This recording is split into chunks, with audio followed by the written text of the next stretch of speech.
Donald Trump attempted a rally speech last night to kick off the 250th anniversary of the United States.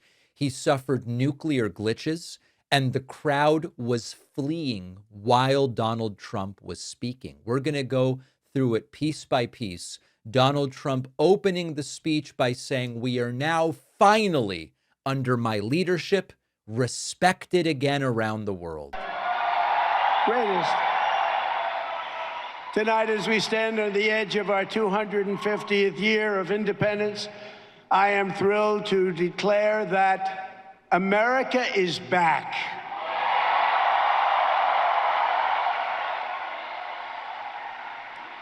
As you know very well, a short time ago, we were a dead country. We were dead. Now we're the hottest country anywhere in the world. We're respected by everybody. Nobody's laughing at us anymore. Unfortunately, that happens not to be the truth. And listen, Iran was able to withstand Donald Trump's ill-advised war. Algae was able to defeat Donald Trump. And we have the data. We've looked at the study. Pew Research Center, in its extensive study of global opinion, finds that the respect for the United States has collapsed globally. In some countries by double digits in a single year, a year and a half since Biden was president. The world is not pleased with what is happening here. Now, you could say, well, maybe you don't care about that, but to argue that finally we are respected is very much not true. Donald Trump telling numerous lies about the state of those negotiations with Iran. And he says something funny. He goes, no president has ever accomplished Iran not having a nuclear weapon. Obama did. And you tore up that deal, sir. We're once again putting a thing called America first. And last week we signed a historic agreement to end the conflict with Iran, fully open the Strait of Hormuz, and accomplish what no president has ever been able to accomplish before. Iran will never have a nuclear weapon. That's done.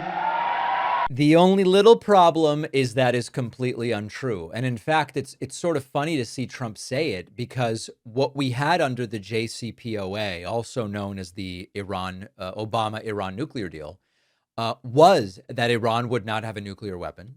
And until Donald Trump got out of that deal when he was president, Iran did not have a nuclear weapon. Wasn't a perfect deal, but it was working to the degree that it could be expected to. It was working to the degree of what was in that deal. And Trump goes, it's got Obama's name on it. I'm going to get out of this one. Now, as is now a common theme with Donald Trump's speeches, people were just pouring out of this thing while the speech was still going on. Video shows copious audience members leaving while Donald Trump is speaking. They're bored, folks. Now the largest producer of oil and gas on earth, larger than Russia and Saudi Arabia by far combined.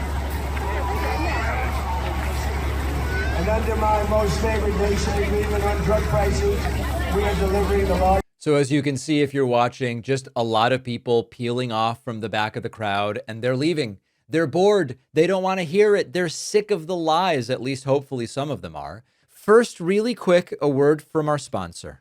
I used to think that my phone was good enough for recording meetings until I actually needed to do a bunch of follow-up, find something I missed. And if you miss one detail, all of a sudden you can't follow up correctly and you've got to listen to your entire recording. That's why the Plod Note Pro has become such a useful tool for me. It's one of our sponsors today. It's about the size of a credit card, thin enough to slide into a wallet, attaches magnetically to the back of my phone. I hit record, I stay present in the meeting. Plod transcribes the conversation. It'll separate speakers.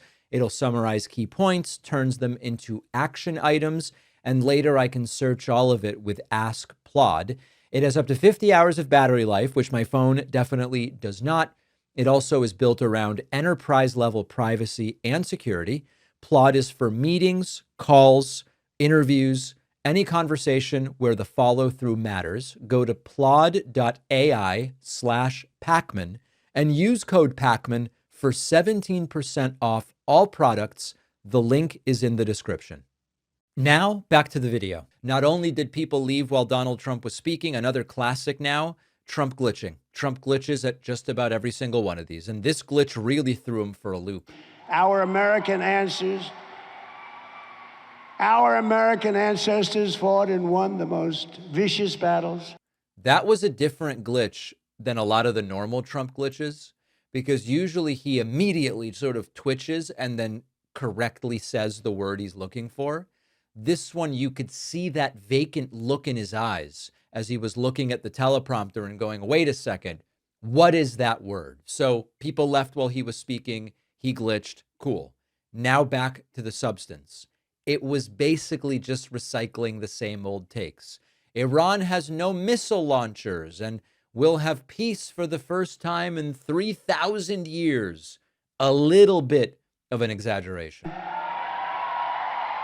And thanks to the power and skill of the United States Armed Forces, today Iran has no Navy, no Air Force, no anti-aircraft capacity, no missile launches, no manufacturing, and their leadership has been obliterated. And for the first time in 3,000 years, we are finally going to have peace in the Middle East. We're going to have peace in the Middle East. A little bit of an exaggeration, just to pick one thing there, the missile launchers. Intelligence reports are that somewhere between half to 2/3 of Iran's missile launchers did survive the war.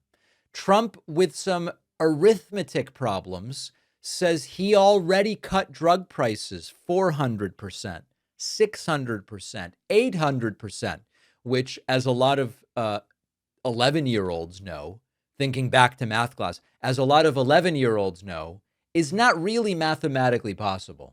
We are delivering the largest reduction in drug price history, with price differences of 400, 500, and even 600%.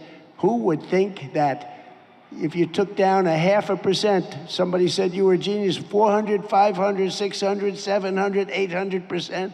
Nobody's seen anything like it. We had the highest drug prices in the world, and now we're going to be having the lowest drug. I put this math into my calculator and it started smoking and I had to throw it out the window. But I actually want to announce something today. I am hereby, I need to use the word hereby. I am hereby announcing that I'm cutting website membership prices by 1,300% today only. I told my team that we were doing this and they were like, we don't know what price that makes memberships. And I was like, I don't know. But if Trump can do it, we're cutting prices 1,300%. Donald Trump announcing a sort of strange, almost like a Hunger Games thing. Really, really weird. If you like fireworks, then in August, we're going to have what's called the Patriot Games, a first of its kind competition featuring the greatest high school athletes from all across the United States. And applications are open through July 10th. These are the best athletes in the country, young athletes. Not exactly the prestige of the presidential fitness test. I don't know if they will be fighting to the death and whether Dana White will make millions from it like he did from the UFC fight.